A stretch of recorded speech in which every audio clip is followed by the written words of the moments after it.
বিয়ের 5 মাসের মাথায় যখন আমার জরায়ু কেটে ফেলা হলো, তখন আমি বাঁচার আশায় ছেড়ে দিয়েছিলাম। শ্বশুর বাড়িতে স্বামী শাশুড়ি যেন বোবা হয়ে গেছিল। তারাও বুঝতে পারছিল না কি করবে। মূলত শরীরে হঠাৎ এক রোগের বাসা বাঁধার কারণে এত বড় সম্পদ হারাতে হয়েছিল আমাকে। দিন দিন পাগল হয়ে যাচ্ছিলাম। প্রতিটা মেয়ের স্বপ্ন থাকে নিজের বাচ্চা। সেটা যখন ভেঙে যায়, তখন একটা মেয়েও ভেঙে যাওয়া স্বাভাবিক। তারপর একদিন চিন্তা করলাম, আমার জীবন নষ্ট হয়েছে, স্বামীকে এই 5 মাসেই অনেক বেশি ভালোবাসি, ওর জীবনটা নষ্ট করতে দেব না। এই বাড়ি থেকে চলে গিয়ে ওকে মুক্ত করব। যেই ভাবা সেই কাজ। তারপর নিজের বাবার বাড়ি চলে আসলাম। ভেবেছিলাম শ্বশুর বাড়ি থেকে বাবার বাড়ির মানুষ আমাকে বেশি সাপোর্ট করবে, কিন্তু দিন যেতে যেতে আমার ধারণা পাল্টে গেল। কারণ আমার জন্য নাকি বাবা ভাইয়ের বাইরে বের হতে লজ্জা করে। তারা কাউকে মুখ দেখাতে পারে না। ভাবি বাসার মধ্যে ঝামেলা করে। মা ঠিকমতো কথা বলে না। আমার ভাবি তার সন্তানদের আমার কাছে আসতে দেয় না। কই, যখন শ্বশুর বাড়ি ছিলাম, আমার শ্বশুর স্বামী একদিনও তো বলল না তাদের আমার জন্য বাইরে যেতে লজ্জা হয়। শুনেছি শাশুড়িরা খারাপ হয়। কই, সে তো একদিনও আমার সাথে খারাপ ব্যবহার করেনি। উল্টো আমি চলে আসার পর বারবার তার ছেলেকে পাঠিয়েছে আমাকে নেওয়ার জন্য। বারবার ফোন করেছে।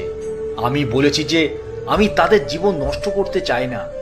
শুক্রবার, আজ স্বামীর অফিস বন্ধ। জামা কাপড় গুছিয়ে তাকে ফোন করে বললাম আমাকে নিয়ে যেতে। আমার বাসা থেকে শ্বশুরবাড়ি 40 মিনিট লাগে। সে বাইক নিয়ে 10 মিনিট আগেই চলে এসেছে। মা আর বাবাকে শেষ সালাম করে চলে আসলাম। বলে এসেছি কখনো তাদের মুখও দেখতে চায় না। এ বাড়ি আসার আজকে 2 মাস। মানসিকভাবে প্রচন্ড ভেঙে পড়েছি। শ্বশুর শাশুড়ি স্বামী সবাই একসাথে আমাকে নিয়ে বসেছে। শাশুড়ি 2 হাত ধরে বলল, তোমাকে খুব শখ করে এ ঘরের বউ করে এনেছি।